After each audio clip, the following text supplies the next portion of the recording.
आप स्क्रीन के ऊपर देख सकते हो लास्ट 4 एग्ज़ाम हो रहे हैं, मतलब कि 4 एग्ज़ाम लास्ट जो अभी अभी होकर गए हैं रिसेंटली। बात करते हैं 11 जुलाई की, उससे पहले एग्ज़ाम हुआ था 6 जुलाई को, उससे पहले एग्ज़ाम हुआ था 29 जून को, एंड उससे पहले एग्ज़ाम हुआ था 22 जून को।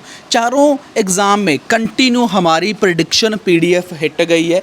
Writing 100% same, reading 1 passage 2 passage सभी एग्ज़ाम में 100% सेम, स्पीकिंग की प्रेडिक्शन हिट 100% सेम, और इसमें कोई झूठ नहीं है, कोई फेक नहीं है। बहुत सारे लोग ये बात बोलते हैं प्रेडिक्शन के ऊपर ट्रस्ट नहीं करना चाहिए, विश्वास नहीं करना चाहिए। तो आपकी मोबाइल स्क्रीन के ऊपर ऐसा कोई भी स्क्रीनशॉट ऐसा नहीं है कि जो हमने गूगल से लिया हो। सभी के सभी मोबाइल स्क्रीन रिकॉर्डिंग चल रही है, तीनों के तीनों आप देख सकते हो 1, 2 एंड 3। ये mobile screen You will hear a conversation between a rental agent, whose name is Chase, and Brooke, who is looking for accommodation. First, you have some time to look at questions 1 to 4.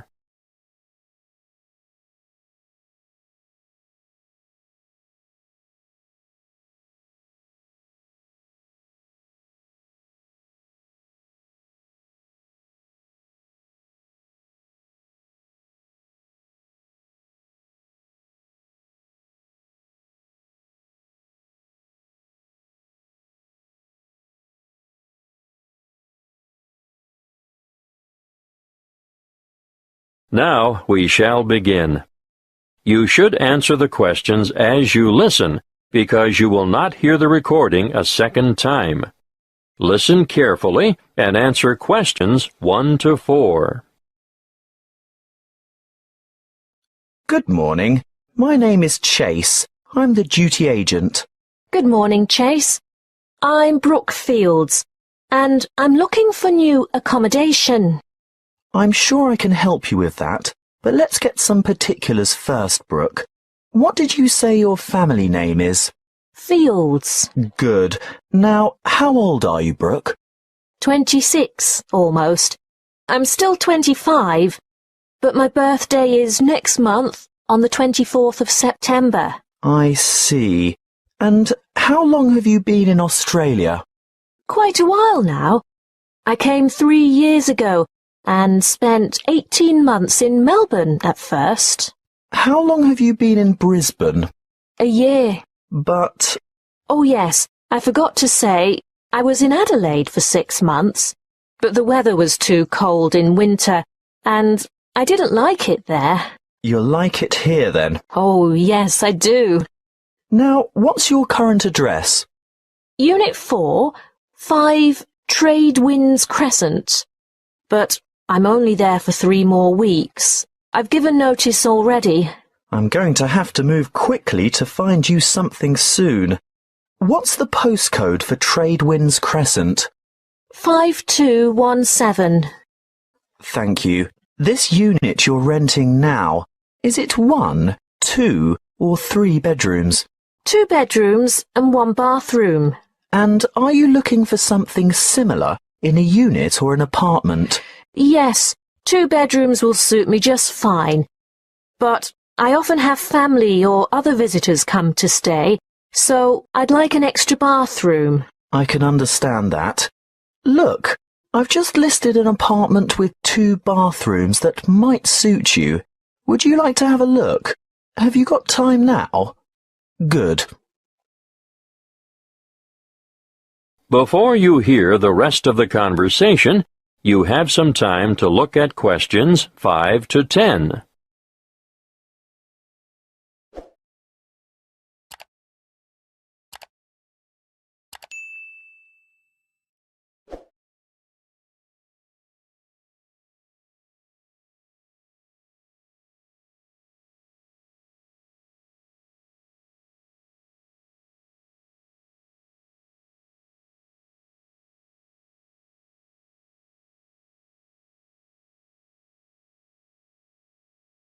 Now listen and answer questions 5 to 10.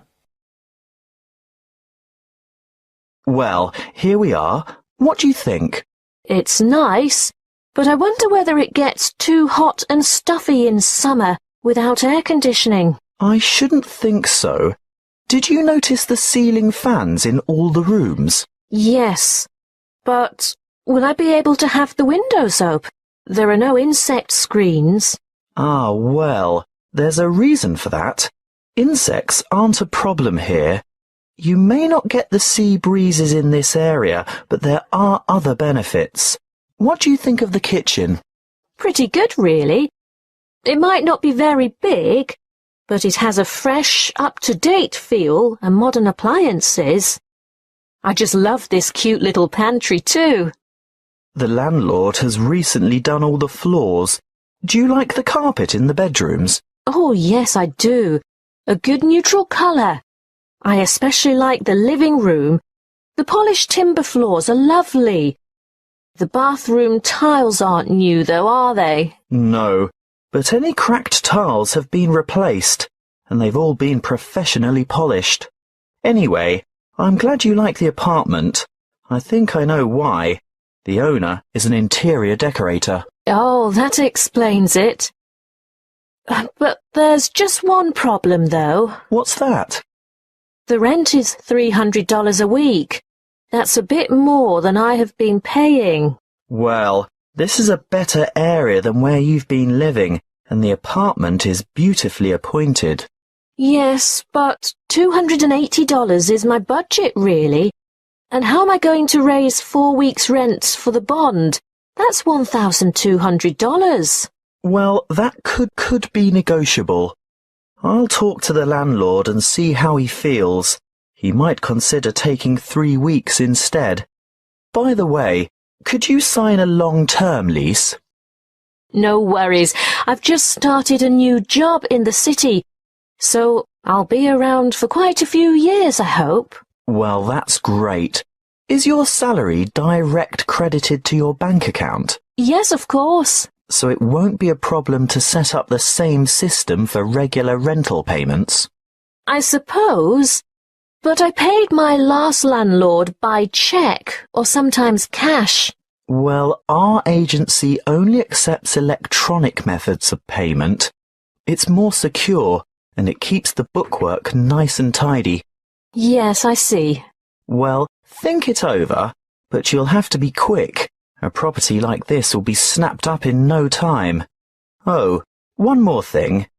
It's a bit unusual in this day and age where tenants are expected to cover all the utility bills, like power, telephone and internet, but for some reason the water is bulk billed to the whole apartment block, so the charge for that is included in the rent.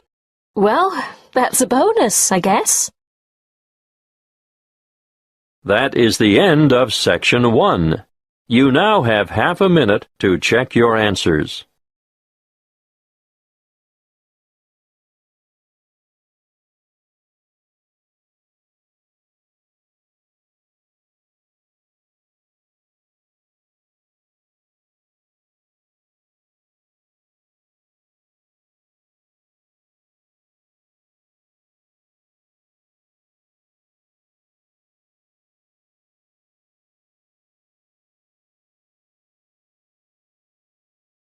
Now turn to Section 2. Section 2. You will hear a crime prevention and fire safety officer talking to a group of new residents. First, you have some time to look at questions 11 to 15.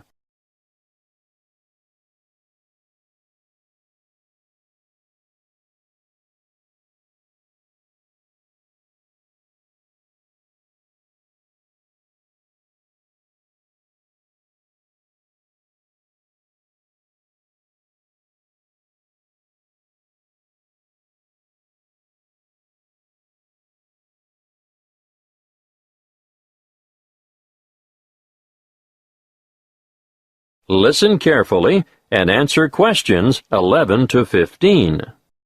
Good evening. Last week, Mr. Jenkins spoke to you about home security. My name is Malcolm Fletcher, and tonight I'm going to talk about personal safety when driving and fire safety in the home. Of course, we shouldn't go around perpetually frightened of all the bad things that might happen to us, But there are some sensible precautions that we should all take to avoid getting hurt. You probably know already that a great number of serious assaults occur in the vicinity of motor vehicles. You should always be alert when walking to your car, and check the rear seat of your car before getting in. This is especially important in isolated parking areas or the far corners of major shopping complexes. Now, once inside your car, get into the habit of locking the doors. Always keep the windows up and the doors locked, especially if you're travelling alone. If at all possible, steer clear of isolated roads after dark. Even with all the high-tech communication devices we have today, many serious crimes are committed on lonely back roads. Make sure your vehicle is mechanically sound, and ensure you have adequate fuel in the tank at all times. If your vehicle does break down in a lonely spot, lift the bonnet and then lock yourself inside the car and call for help on your mobile phone. Never, under any circumstances, leave your vehicle and go with a stranger to seek help. It is better to wait for the police or some other emergency vehicle to stop and offer assistance. Of course, you should never pick up a hitchhiker. Some of the most serious crimes committed in this country have been a direct result of this foolish practice. If you think you're being followed by someone in another vehicle, ideally you should drive to the nearest police station. But if there isn't one within easy reach, drive to the nearest open service station or shop, or the nearest occupied house. Now, we are lucky enough to have a police station in this area. Do any of you know where it is? Look at this map on the screen, and I'll show you how to get to it from the community centre where you are now. Then, when you get home, you can work out how to get there from other directions. From the community centre, go along Bayview Street toward Maiden Avenue. At the roundabout, take the second exit onto Lee Street. Go past the medical clinic, and at the next roundabout, take the first exit onto Moore Street. You should continue on Moore Street until you have passed the little block of shops on the left and the church on the right. Stay on Moore Street until you go over the bridge, and then turn right into Canal Street. You'll find the police station on the corner of Canal Street and Cockleshell Court. Before you hear the rest of the talk, you have some time to look at questions 16 to 20.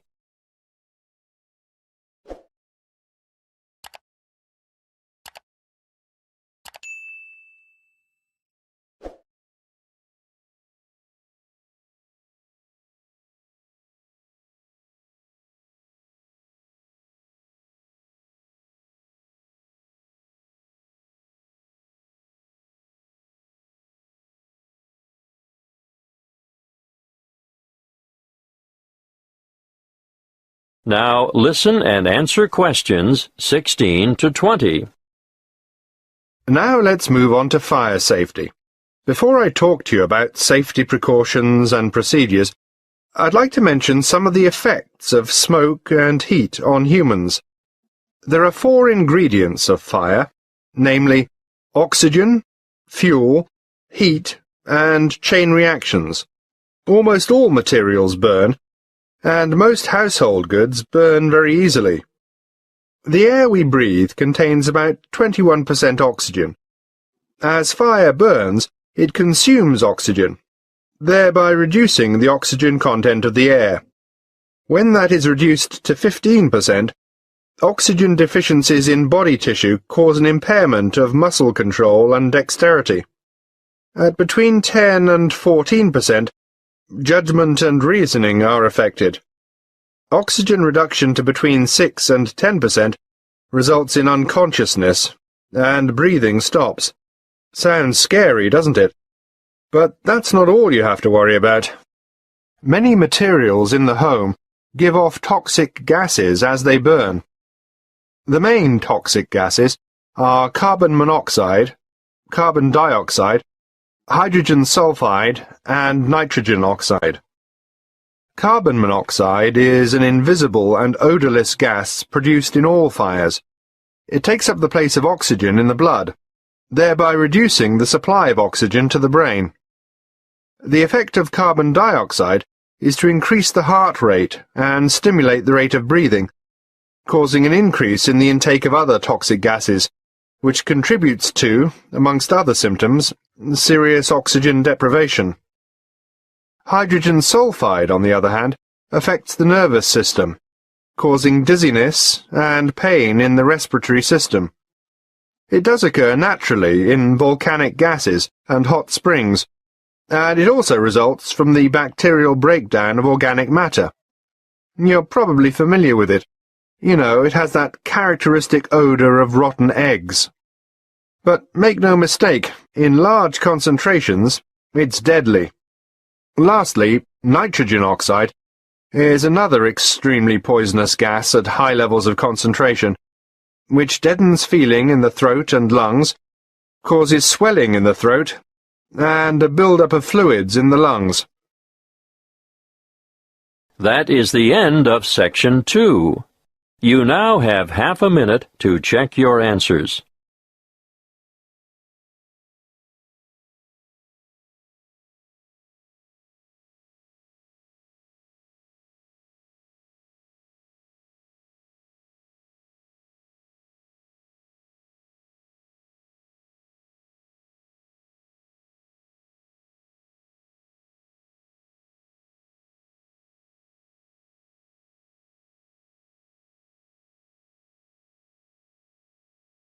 Now turn to Section 3.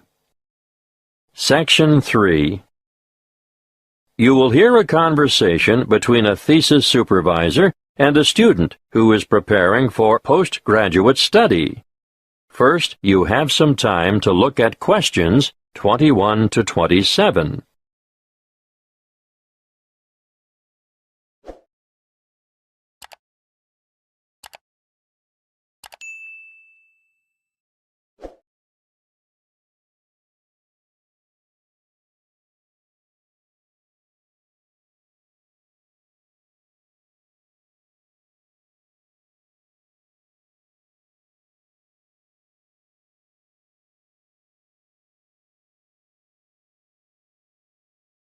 Listen carefully and answer questions 21 to 27.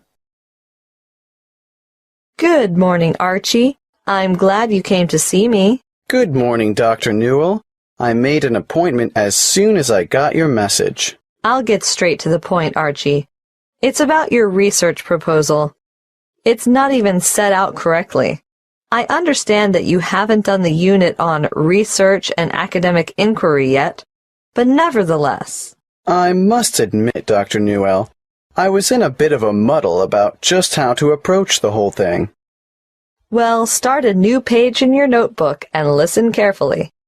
I'll run through it with you briefly. I'd really appreciate that. Right. Well, for a start, where's your title? I don't think we can consider all this rambling at the top of the page. A convincing title. It should be descriptive but concise. You can even omit the preamble and investigation of. Okay, a clear and compelling title. Well, let's move on to the abstract. Yeah, I'm not really sure I know what that is. It's the aim of your investigation. Yours is only a relatively short dissertation, but you'll still have to include the research question, the rationale for the research, the methods you'll use, and what you expect the main findings to be. But I don't know what I'll find because I haven't done the research yet. But you must have some idea. Well, yes, but the results could be quite different. That isn't a problem. That's what research is all about. Now, moving on, some people have an introduction, and others just combine it with a literature review. In your case, I'd probably suggest you just go with a literature review. This is where I note down the books and articles that are related to my field of study, right? Well, it's a little more than that. You have to evaluate the relevant literature and be able to show how your research fits into a certain area. So I write down the titles of the published material that has a similar theory to mine. Yes, but you should demonstrate how your theory is different from others as well. That's an awful lot of reading. Precisely. What you have at the moment is woefully inadequate. I guess I need to spend my summer vacation in the library. Yes, that's not a bad idea. But let's move on, shall we? There's more? Yes, your next section should be methodology. I know that means methods, but I'm a bit stuck here. This is your work plan. This is where you summarize your data collection process. Like, who will take part? Yes, your participants, how you'll get your samples, and most importantly, how you'll measure your samples. So that unit on validity and reliability will finally come in useful. Yes, but you'll also have to consider how you'll plan to proceed. Got that. Then what? Discussion is the next heading. What do I discuss? Potential outcomes. You must be able to show what significance your findings will have and how you plan to use them. Also, I think I should mention, this is the section where you'll state any limitations or weaknesses that your research might have. There might be a few of those. Well, that's it in a nutshell, really.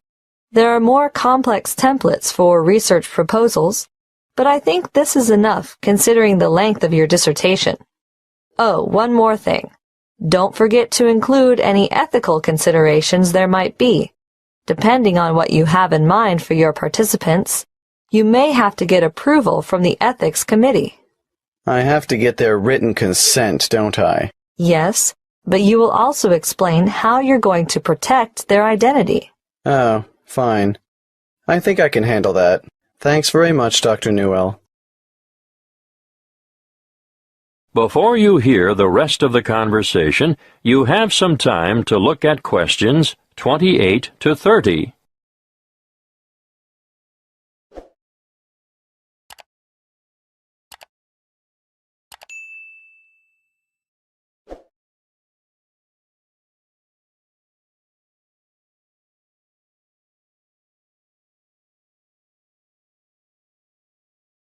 Now, listen and answer questions 28 to 30.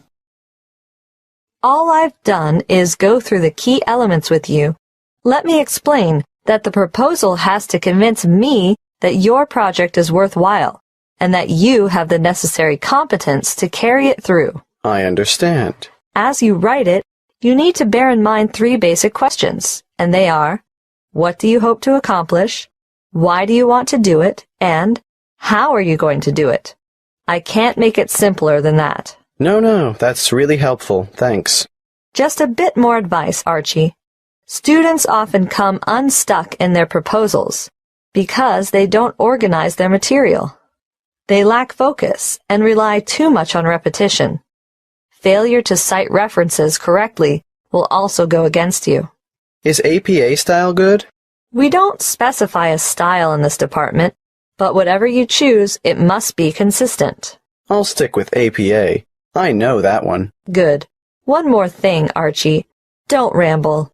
You have a tendency to write without a clear sense of direction and include too much detail on minor issues.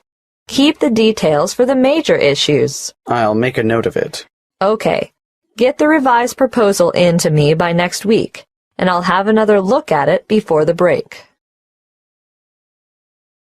That is the end of Section 3. You now have half a minute to check your answers.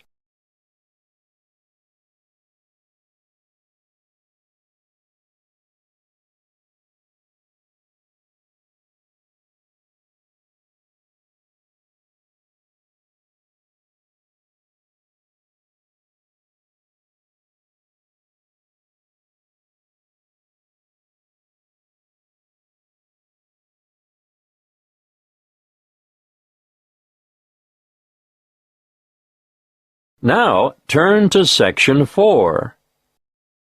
Section 4. You will hear a talk on the topic of decision-making and problem-solving.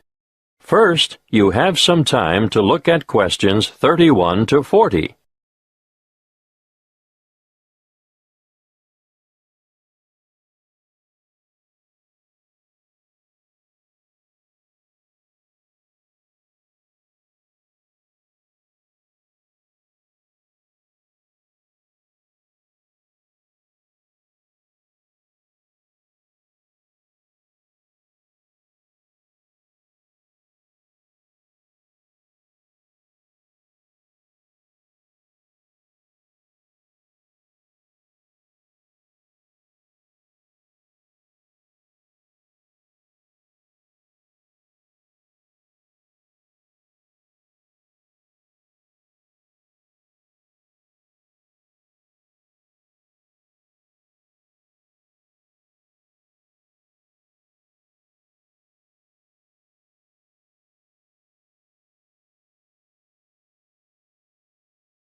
Listen carefully and answer questions 31 to 40.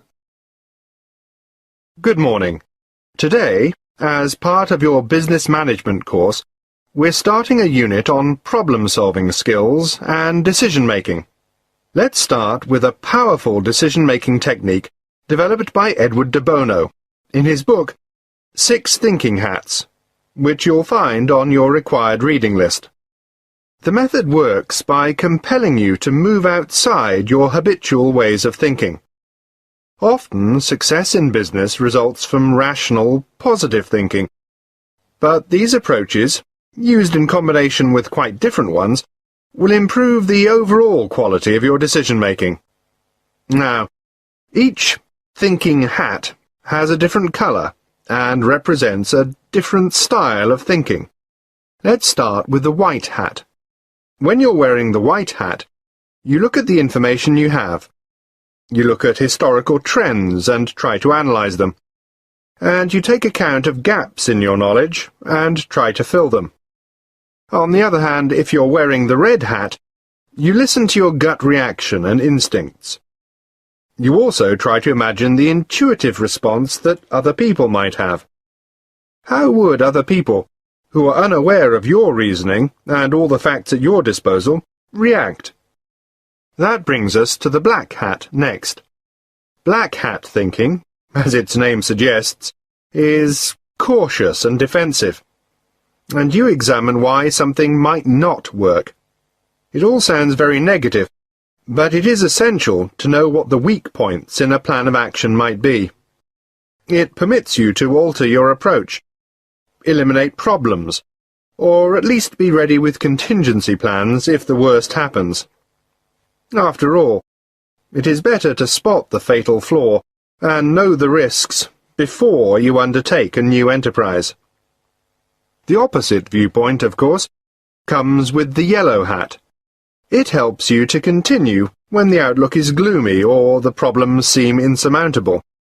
Think positively, and you'll see all the advantages and values of the decision and all the opportunities it brings. Let's look at what the green hat has to offer now. It stands for freewheeling, imaginative, inspired, innovative thinking, where there is little or no criticism of ideas. Original solutions to a problem are more likely to arise when you're wearing the green hat. Finally, the blue hat. This is the hat that the person chairing the meeting wears. The blue hat is in charge and organizes the meeting. He or she can point activities in the direction of other coloured hats when required. For example, if ideas have dried up, the blue hat will suggest more green hat thinking. If there is too much exuberance and enthusiasm for an idea, the blue hat will ask for black hat thinking to ensure that any possible defects have been addressed. Needless to say, you can use 6 thinking hats by yourself, but it really comes into its own when participants with different thinking styles come together to make a sound decision. Now, another useful way to generate radical ideas or creative solutions to a problem is brainstorming.